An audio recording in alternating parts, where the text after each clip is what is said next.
C'est Rima la projection ce matin? Très bien. Je démarre mon chronomètre. On m'a mis de la pression quand même ce matin, chronomètre. Et puis il y en a qui sont venus dans l'assemblée en me disant j'ai pas beaucoup dormi, va falloir que tu assures ce matin pour pas qu'on s'endorme. Tout est prévu. Eh bien, la fin de l'année 2018 approche, n'est-ce pas? Et avec cette fin d'année, quelle meilleure période dans l'année pour penser au changement? On pense au changement avec... certains parlent de la magie de Noël. On espère que la magie de Noël va opérer dans nos vies. Certains pensent faire de bonnes résolutions cette fin d'année 2018. Avez-vous pensé à vos bonnes résolutions? C'est plus facile d'y penser que de s'y tenir. Les changements sont assez difficiles, n'est-ce pas? Et dans cette période d'année de magie de Noël, on parle aussi d'esprit de Noël. Vous avez déjà entendu cette expression? Je l'ai entendue dans un film il n'y a pas longtemps. L'esprit de Noël, c'est être dans cette ambiance festive, de joie. On redécore la maison, le sapin, la crèche, les lumières. On est vraiment dans une ambiance de fête. On écoute des musiques qu'on n'entend qu'une fois dans l'année. Moi, c'était mon cas ce matin dans la voiture. J'ai entendu une chanson de Noël. Je dis, celle-là, je ne l'ai jamais entendue. La seule fois de l'année où je l'entends, c'est cette période de fête. On renoue un peu des liens avec ceux qui nous sont proches en envoyant une carte de vœux ou bien une invitation. On fait des activités en famille dans cette période d'avant et de préparation de veillée. En tout cas, cette période est propice au changement dans l'atmosphère, n'est-ce pas?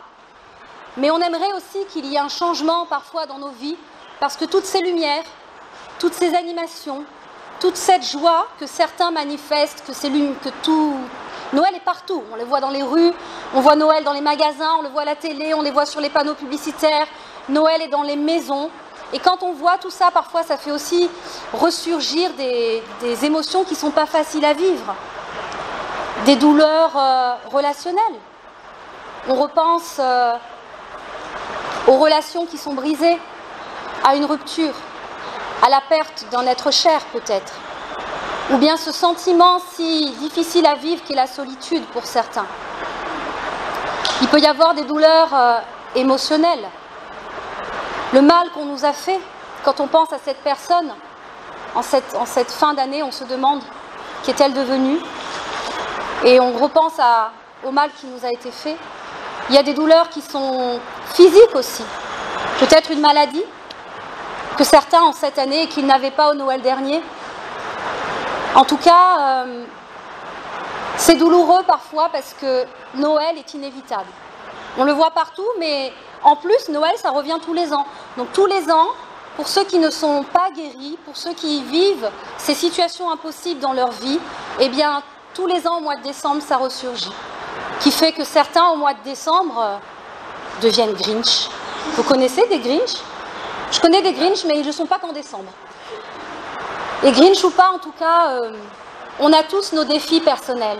On fait tous face, dans certains domaines, à un moment donné dans notre vie, à des situations qui peuvent sembler impossibles. Et moi, j'aimerais vous parler ce matin d'un changement qui est possible.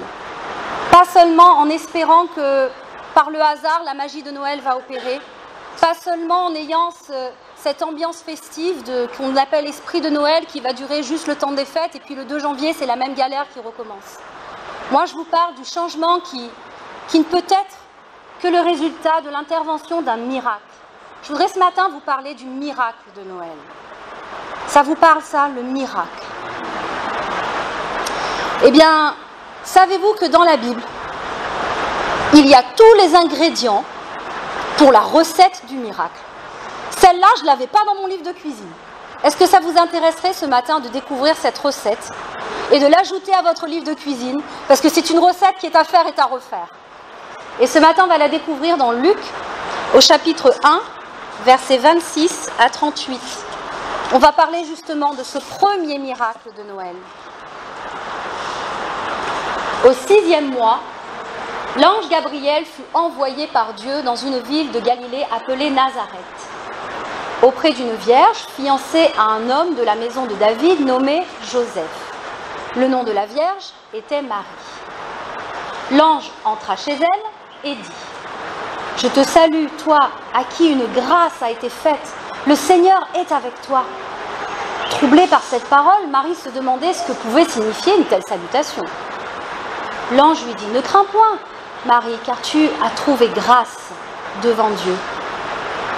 Et voici, tu deviendras enceinte et tu enfanteras un fils, et tu lui donneras le nom de Jésus. Il sera grand et sera appelé fils du Très-Haut, et le Seigneur Dieu lui donnera le trône de David, son père. Il régnera sur la maison de Jacob éternellement, et son règne n'aura point de fin. » Marie dit à l'ange, « Comment cela se fera-t-il, puisque je ne connais point d'homme ?» L'ange lui répondit, « Le Saint-Esprit viendra sur toi, et la puissance du Très-Haut te couvrira de son ombre. C'est pourquoi le saint enfant qui naîtra de toi sera appelé Fils de Dieu. Voici Élisabeth, ta parente, a conçu elle aussi un fils en sa vieillesse, et celle qui était appelée stérile est dans son 6e mois. Car rien n'est impossible à Dieu. » Marie dit, « Je suis la servante du Seigneur, qu'il me soit fait selon ta parole. » Et l'ange la quitta. Vous connaissez cette histoire? On la connaît tous, n'est-ce pas? Eh bien, dans cette histoire, on va découvrir les 4 ingrédients du miracle. Le premier ingrédient pour qu'un miracle arrive, c'est une situation impossible. Avez-vous déjà été dans une situation impossible? Ou êtes-vous peut-être en ce moment même dans une situation qui vous semble impossible?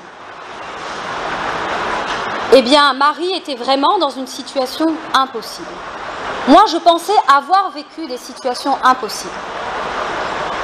Mais j'avoue que quand j'ai lu l'histoire de Marie et que j'ai compris toutes les situations impossibles auxquelles elle a dû faire face, je me suis dit que dans l'impossibilité, il doit y avoir des degrés quand même. Marie, elle définit une barre top of the cake. Personne ne lui vient à la cheville. Je me suis dit peut-être Job dans la Bible, pas mal lui aussi. Hein. Mais Job c'est un homme, il ne peut pas tout comprendre. Il va dire à Marie, non mais moi c'était pire. Mais c'est pas grave, nous les femmes, on a appris à faire avec. Allez, on va comprendre pourquoi vraiment la situation de Marie était impossible. Celle de Job aussi l'était. D'abord, Marie, elle était enceinte, vierge. Impossible. En plus, elle allait donner naissance, vierge. Impossible. Joseph, qui était fiancé à elle, après qu'elle lui ait annoncé qu'elle était enceinte et pas de lui, il va continuer la relation jusqu'à leur mariage. Il va poursuivre le mariage. Il se dit impossible. Il va la laisser tomber. Quand le village va apprendre que Marie est enceinte, pas de Joseph, elle va échapper à la lapidation. Impossible. Sa cousine, dont on a parlé dans le texte, Élisabeth, elle était vieille. Tout le monde disait d'elle qu'elle était stérile. Certainement qu'elle est ménopausée depuis belle lurette. Et on dit qu'elle était dans son 6e mois de grossesse. Impossible. Alors si on compte le nombre de fois où je viens de dire les mots impossible, on est d'accord que Marie, elle est dans impossible, plus. Tout à coup, nos situations impossibles apparaissent légèrement moins impossibles. Hein, on relativise un petit peu quand même. Rappelez-vous ça quand vous êtes face à une situation impossible. Que Marie a fait face à plus que l'impossible. Alors c'est vrai que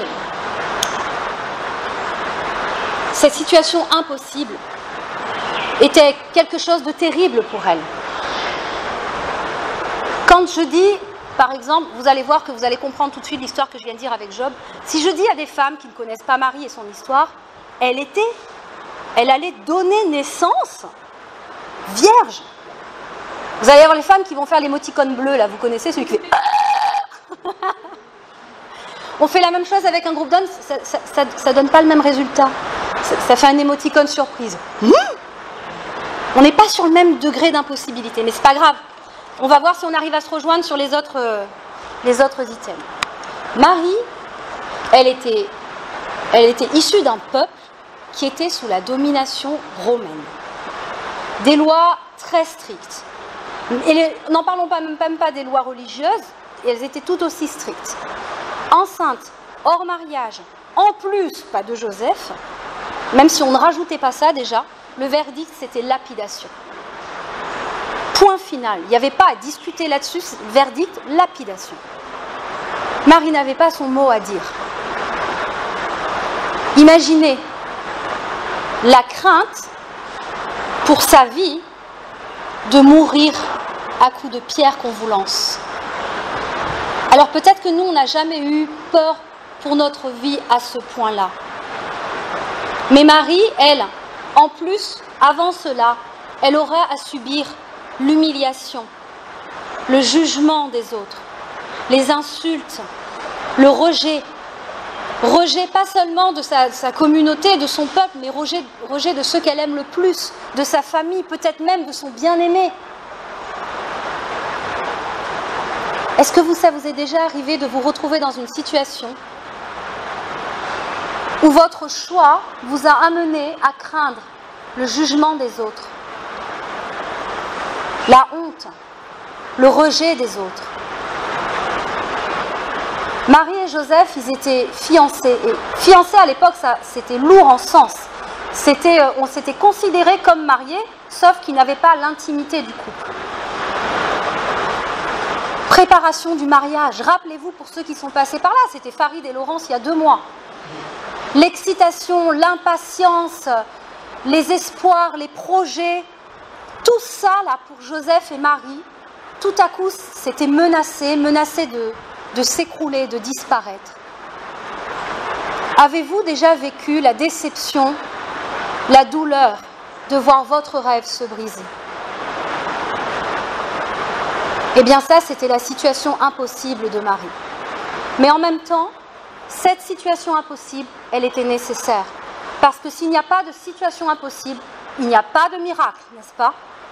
Pour qu'il y ait un miracle, il faut une situation impossible. Il y a une solution à l'impossibilité, et ce n'est pas la magie de Noël, ni l'esprit de Noël, c'est le miracle. Mais ça ne suffit pas qu'il y ait une situation impossible. Il faudrait encore un deuxième ingrédient. Et le deuxième ingrédient, c'est la grâce de Dieu. Cette grâce de Dieu, elle a été apportée pour Marie, par un ange. Un ange est venu. Mais heureusement qu'un ange est venu. Imaginez le flip pour Marie de découvrir qu'elle était enceinte, sans comprendre comment. Heureusement qu'un ange est venu. Nous, on aimerait tellement qu'un ange vienne quand on est dans une situation impossible, n'est-ce pas? Sauf que les impossibilités de Marie ont été engendrées par la volonté de Dieu. Et nos impossibilités sont souvent la conséquence des injustices de ce monde, où il faut l'avouer aussi, par nos propres mauvais choix souvent. N'attendons pas un ange qui vienne, parce que nous avons les paroles de Dieu. À Marie, les paroles ont été apportées par un ange. Et qu'est-ce qu'il est venu dire, cet ange? Il est venu parler à son stress. Dans une autre version, je crois, on dit, dans la version du Semeur, on dit, quand il s'approche d'elle, il ne dit pas « je te salue », il dit « réjouis-toi ». Réjouis-toi, Marie. Toi, tu stresses? Non, réjouis-toi, Marie. Tu as une raison d'être dans la joie devant ta situation impossible. Il vient aussi pour adresser ses incompréhensions. Il vient lui expliquer. Parce que grâce t'a été faite, Marie. Il vient pour chasser sa peur. Sois sans crainte. Oh, combien on a besoin de ces paroles-là dans une situation impossible. Mais nous les avons dans la Bible. Nul besoin qu'un ange vienne nous dire ces paroles-là. Le Seigneur s'adresse à nous à travers sa parole. Et qu'est-ce qu'il vient dire en premier, cet ange? Une fois qu'il a salué Marie, il lui dit « Grâce a été faite ». Alors je précise, je suis instite, je suis en vacances, mais j'ai du mal à décrocher, on fera un petit peu de conjugaison ce matin. Grâce a été faite. Passé, présent, futur. On répond pas? Je vous fais redoubler le CO2. Passé. On est au passé. C'est terminé le passé. C'est daté.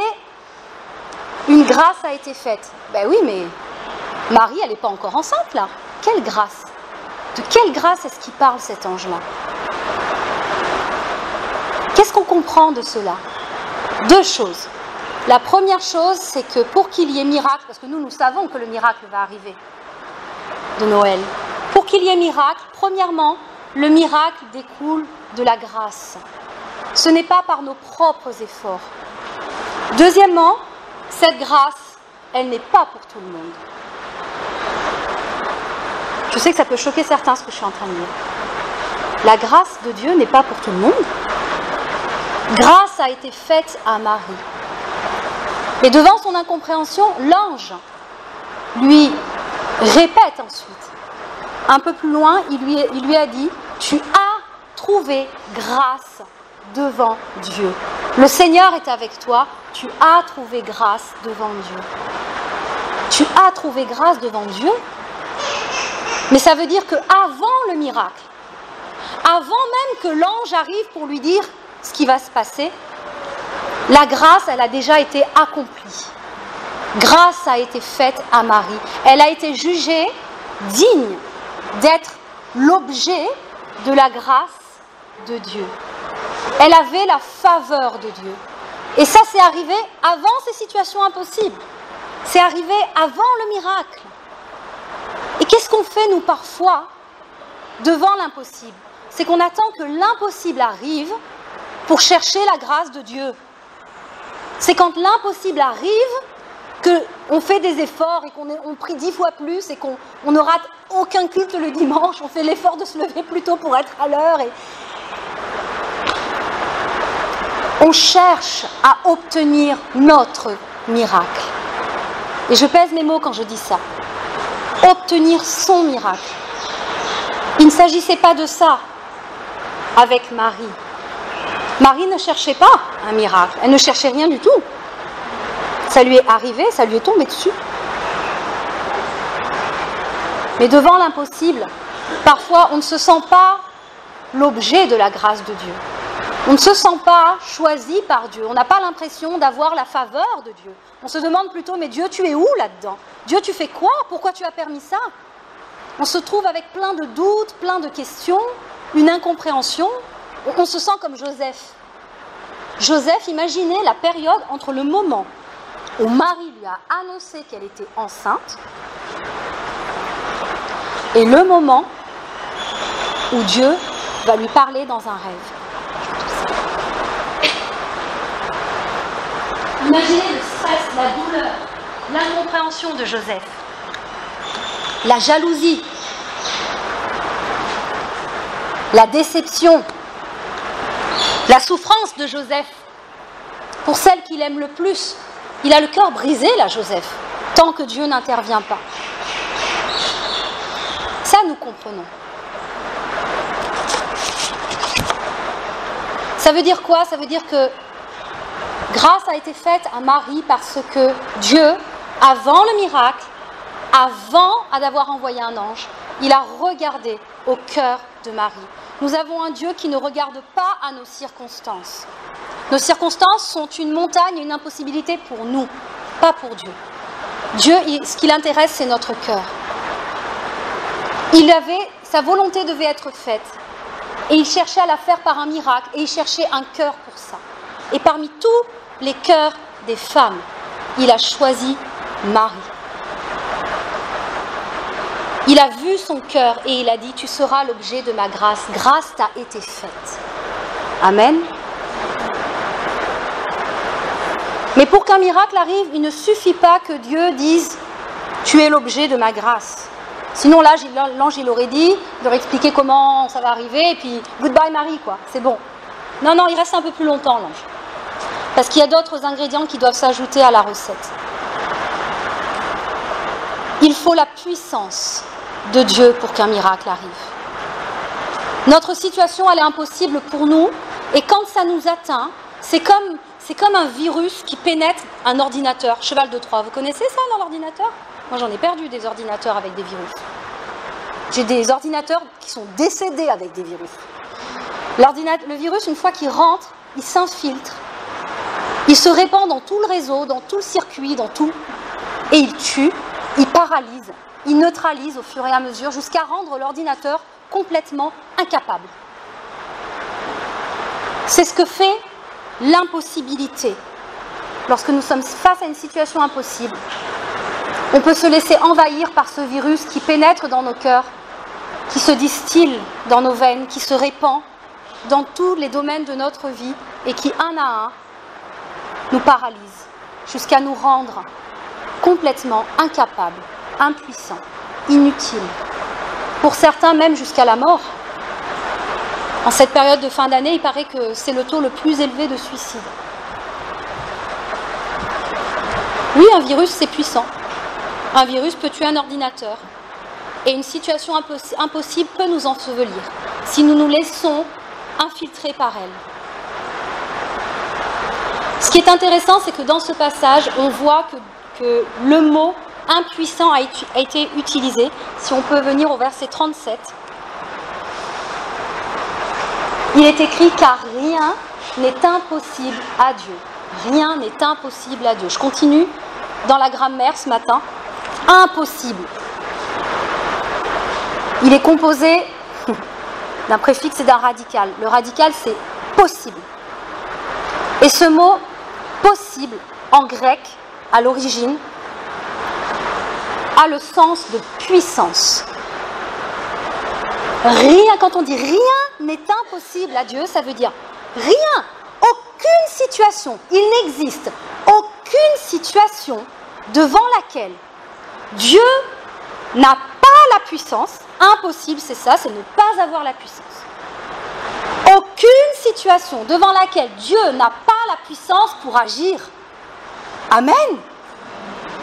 Aucune. Et si vous doutez, rappelez-vous, Marie, impossible, plus. Mais Dieu, c'est pas un antivirus. Parce que l'antivirus le plus fort ne peut pas sauver un ordinateur qui est mort. Vous êtes d'accord avec moi? L'ordinateur, une fois qu'il est mort, c'est terminé. Mais nous avons la puissance du Dieu qui ramène à la vie. Waouh! Il est tellement plus fort qu'un antivirus. Comment est-ce possible qu'à Dieu, rien n'est impossible? Eh bien, la réponse, elle est dans le nom de Dieu. Regardez comment l'ange parle de Dieu. Au verset 32,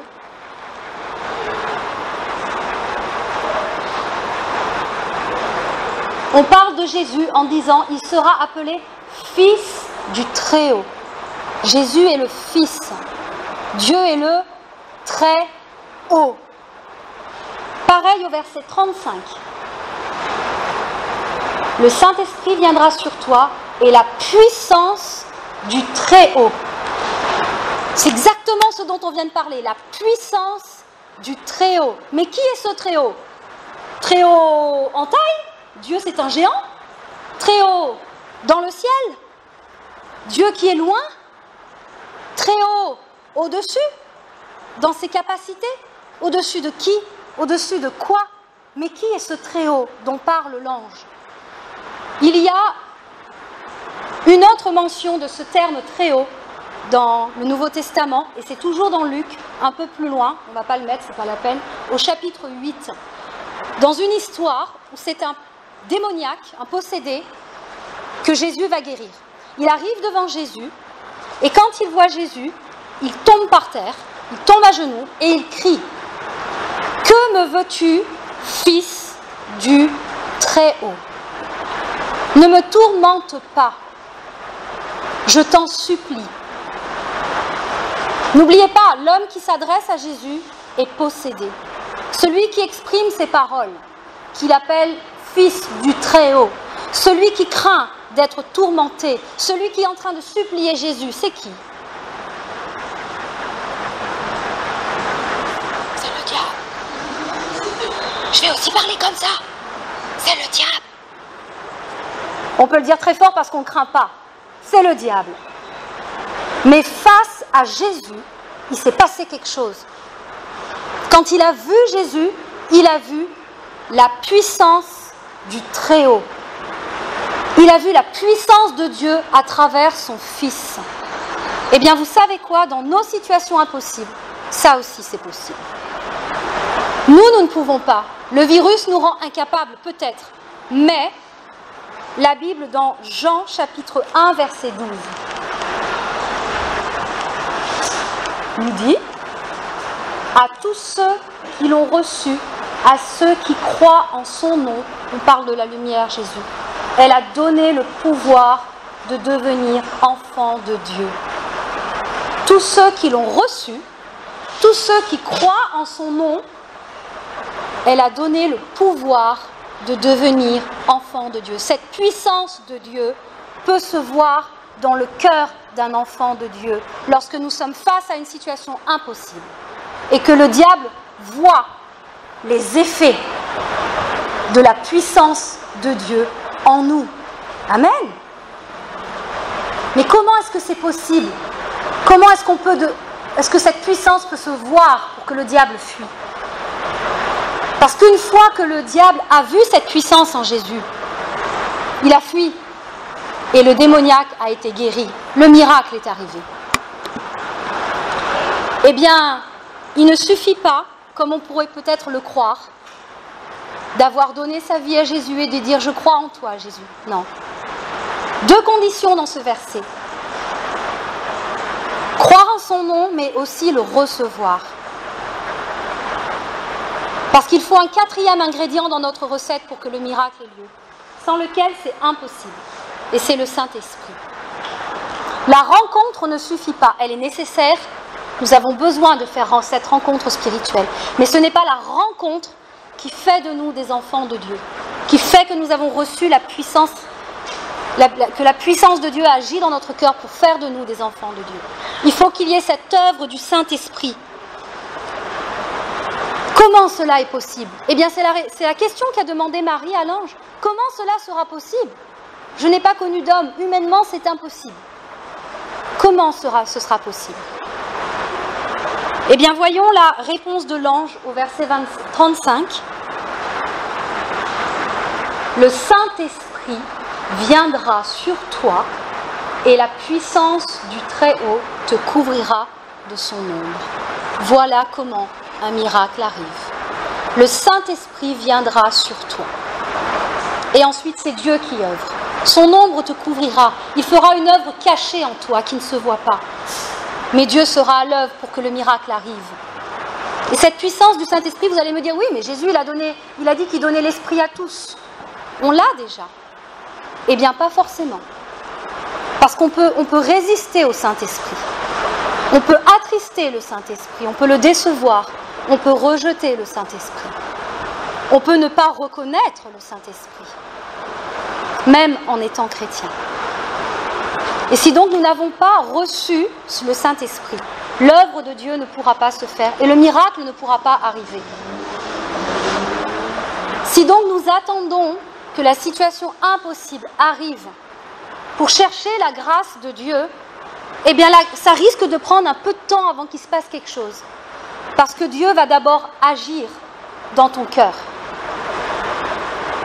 Et agir dans le cœur, ça peut prendre du temps des fois, avant d'être prêt. Pour le miracle de Dieu, pas pour mon miracle, pour le miracle de Dieu. Dieu n'a pas fait le miracle pour Marie. Dieu a fait ce miracle pour l'humanité à travers Marie. Marie a eu des miracles dans chacune de ces situations impossibles, parce que Dieu avait un plan. Dieu a un plan dans lequel nous faisons partie. Et il peut utiliser nos situations impossibles. Il veut utiliser nos situations impossibles pour faire sa volonté, pour faire des miracles, pour sa gloire. Amen. Le Saint-Esprit ne se force pas, il s'invite et il se reçoit dans un cœur qui est ouvert. Plutôt que d'être dépassé par une situation impossible et paralysé, choisissons d'être dépassés par la puissance de Dieu. Même si on ne comprend pas tout, on ne comprend pas des fois ce qui se passe dans nos vies et comment Dieu agit. Marie n'a pas tout compris non plus, mais elle a dit ceci au dernier verset 38. Je suis la servante du Seigneur. qu'il me soit fait selon ta parole. Les 4 ingrédients étaient réunis pour que le miracle arrive. Il allait y avoir une situation impossible, devant laquelle Dieu a manifesté sa grâce. Par sa puissance et son Saint-Esprit, il est venu œuvrer et rendre le miracle possible. Tous les ingrédients étaient là. Vous savez, pas plus tard que cette semaine, je voulais vous parler de ma grand-mère, mais ce sera trop long. Cette semaine, j'ai eu un miracle. Petit miracle, grand miracle, oui, c'est vrai. Mais peu importe, un miracle est un miracle face à une situation impossible. On était invités vendredi soir chez Pierre et Monique pour une réunion. J'étais un peu en retard, je devais en plus emmener l'apéritif. Et quand j'arrive dans la voiture, il faisait déjà nuit, ma boucle d'oreille tombe par terre. Je suis partie à la volée avec mes lentilles de contact, j'ai pris mes lunettes à la main sans avoir la boîte. Et quand ma boucle d'oreille tombe par terre, je tâtonne dans le noir pour la trouver. Je l'ai trouvée, je grimpe dans la voiture, je m'en vais. J'étais pas en conduite mémère. On est d'accord. J'étais plutôt en conduite, bon, pas sportive, mais bien quoi. Une demi-heure de descente, une demi-heure de virage. J'arrive chez Pierre et Monique, je cherche mes lunettes. Plus de lunettes. Je sors de la voiture, je me dis, mais qu'est-ce que j'en ai fait? Je les avais dans ma main pourtant, mais où est-ce que je les ai rangées? J'arrive derrière, et comme si quelqu'un était venu, les avait pliés tranquillement là, et pouf, posés sur mon coffre. Même pas sur le toit, sur le coffre de la voiture. Des lunettes, mes lunettes sont en plastique. Ça glisse au milieu du coffre, comme si vraiment quelqu'un était venu, il avait placé exprès pour te dire, regarde à quel point c'est impossible. Moi je peux. Miracle. J'arrive chez Pierre et Monique, je partage ça, je dis, mais il m'est arrivé un truc incroyable, un miracle. Et une des personnes qui était là ce soir-là me dit, oh, tu as une de ces chances. J'ai dit non, ça c'est un miracle. Parce que moi je sais que c'est impossible. Je n'étais même pas consciente que j'étais dans une situation impossible. Marie, avant que l'ange arrive, elle n'était pas consciente qu'elle allait être dans une situation impossible. Nous sommes bien conscients de nos situations impossibles. Nous avons besoin de cette grâce de Dieu dans nos vies. Nous avons besoin de ce cœur à cœur avec Dieu, que Dieu voit dans notre cœur que nous sommes son enfant, afin d'avoir sa faveur, que sa puissance agisse à travers nous, pour que devant notre situation impossible, comme on l'a chanté tout à l'heure, les monts s'inclinent. Le diable, il craint, il tremble. Ne me tourmente pas. Que me veux-tu? Il fuit et le miracle arrive. Est-ce que vous voulez ça dans vos vies? Amen. Moi, je veux ça dans ma vie. Est-ce que vous avez des situations impossibles ce matin? Eh bien, vous avez déjà le premier ingrédient pour la recette du miracle.